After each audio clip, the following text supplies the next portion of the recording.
Come, let me show you something. Wabi Sabi, the philosophy of finding beauty in imperfection, simplicity, and things that are unfinished. It teaches you to stop chasing perfect and start appreciating what already exists. This philosophy teaches us that imperfection can also be beautiful. Not everything has to make sense, not everything has to be perfect in order to be loved. It tells us that nothing lasts forever, everything changes, and maybe that's the best part, that nothing remains same. It changes, it always do. And maybe we should stop fearing change and start accepting it with love and gratitude. Because in the end, nothing lasts forever. Life is too short to care about things, to be perfect, to make everything make sense. Because sometimes the most precious, the most extraordinary things lies in those boring, ordinary moments. This philosophy reminds us that simplicity holds depth. Not everything extravagant is beautiful. Not every loud, shiny, flashy moments are the best. Sometimes just a simple moment, just a simple routine, and just a simple memory holds a certain amount of emotions that cannot be found in somewhere else. Simplicity is a literal underrated thing nowadays because people really believe that everything has to be so loud, so big and flashy in order to be good, in order to feel valued. They have stopped, they have stopped believing that the most beautiful moments are often the most simplest ones. The most beautiful outcomes comes from the most simple routines. And let's not just forget that even the better things, the broken, the unknown, the simple things also have soul. You don't have to be full in order to be loved. Just like a moon, your worth isn't dependent on how full or whole you are. Moon teaches us that we don't have to be whole in order to be loved. We all go through phases of our life where we are broken, where we are weathered, where we are just simply existing, surviving. But that doesn't make us any less. In fact, that's the enjoyment, that's the analogy of life. You don't have to be perfect to be loved, to be valued, to be taken care of. And maybe that's what this teaches us. Wabi Sabi, the philosophy of finding beauty in imperfections, in simplicity, and the things that are unfinished. things that are still broken and things that are still healing. And if we look around ourselves, we'll find that nature itself is the greatest teacher that tells us how beauty can exist in those simple, ordinary, and unfinished things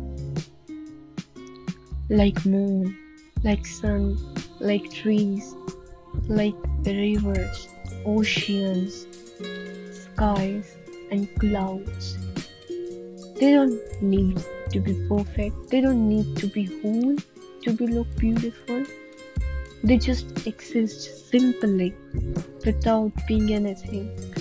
It's it's us that found beauty in those unfinished phases of them. How we find beauty when the sun is setting, even when it's ending, and especially when it's ending. How in love we are with sunsets because it's a reminder that even endings can be beautiful too.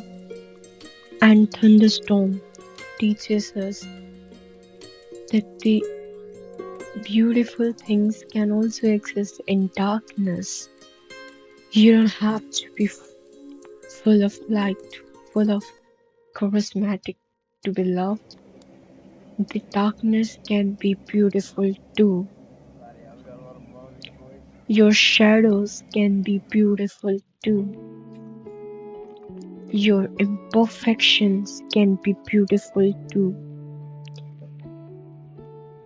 Every time we look around ourselves, we find countless examples, countless little things that teaches us this.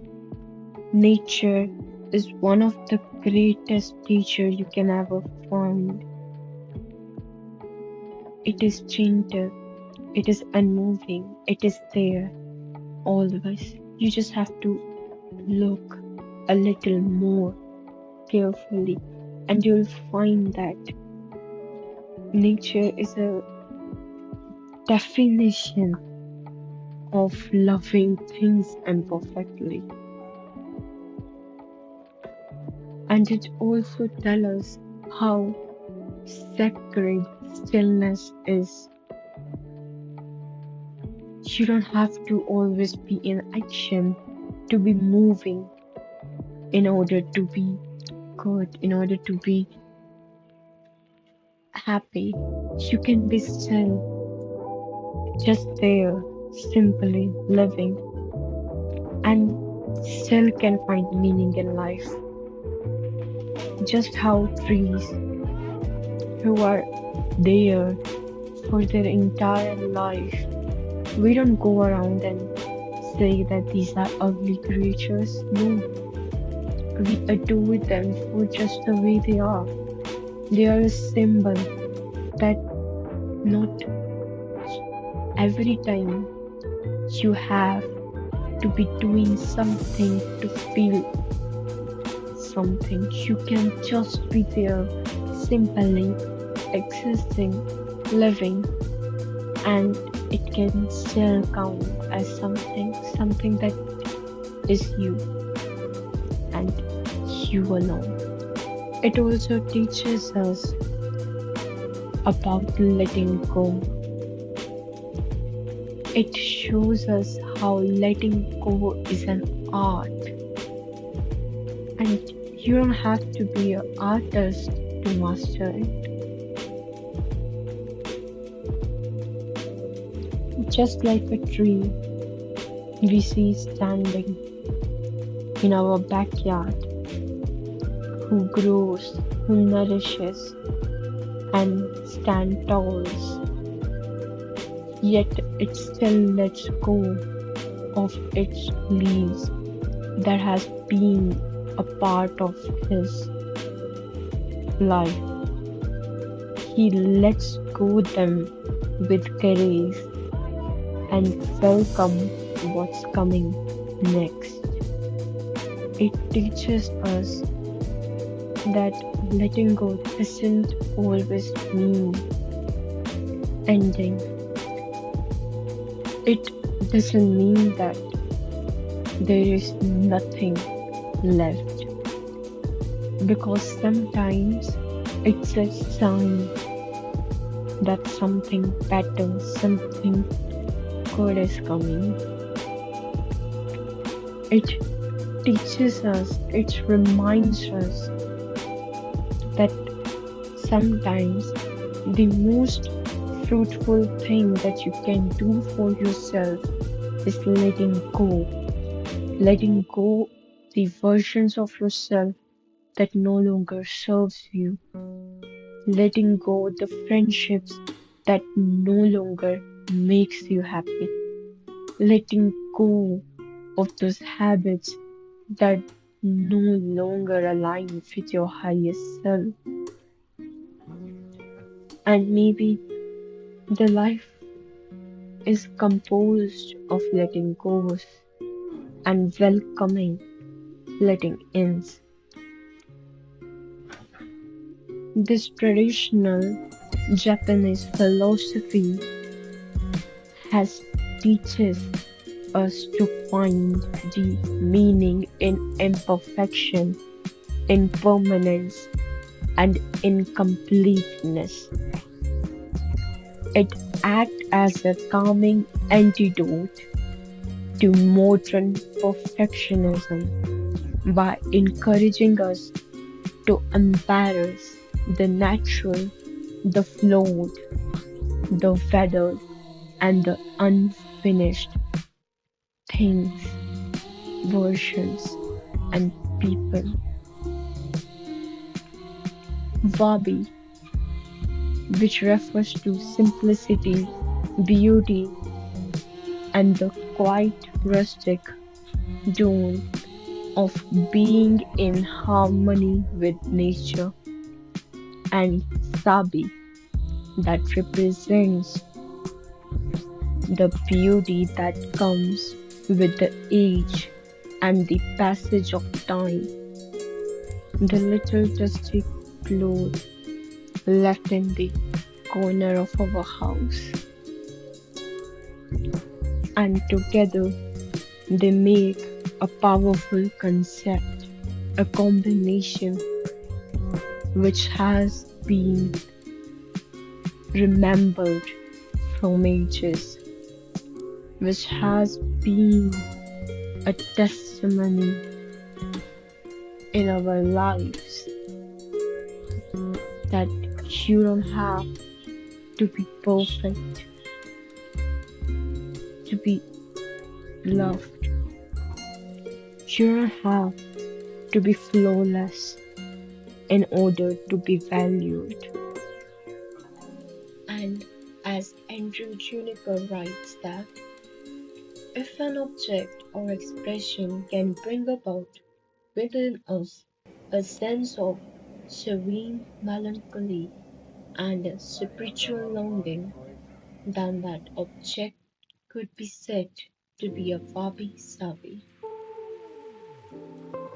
From across centuries, Wabi Sabi is often summarized as wisdom in natural simplicity, and also, as Richard Powell mentioned, Wabi Sabi nurtures all that is authentic by acknowledging three simple realities: nothing lasts, nothing is finished, and nothing is perfect.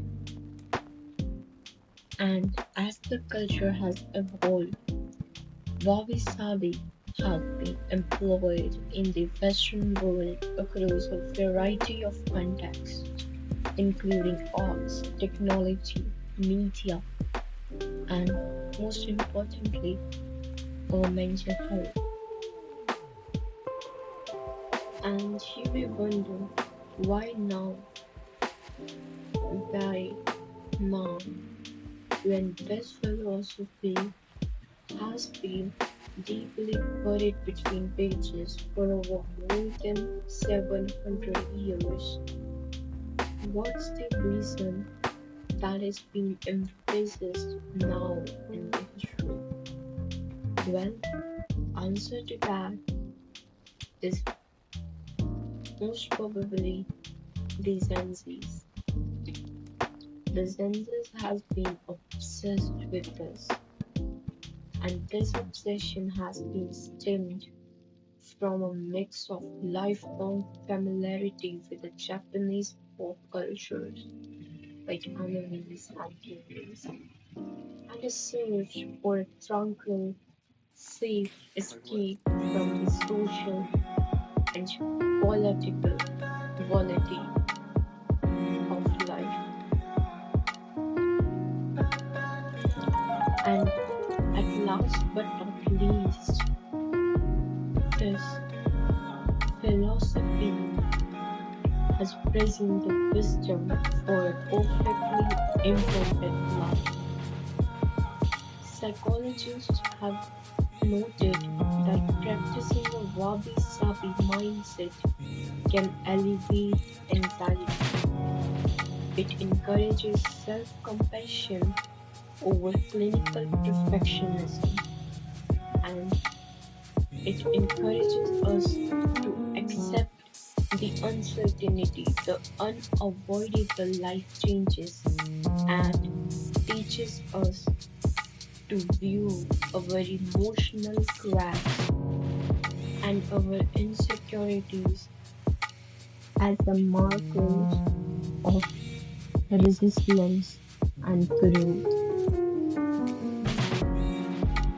So, if there's one thing today I would like you to go away with, satisfy your soul, not society, and learn to love your imperfections.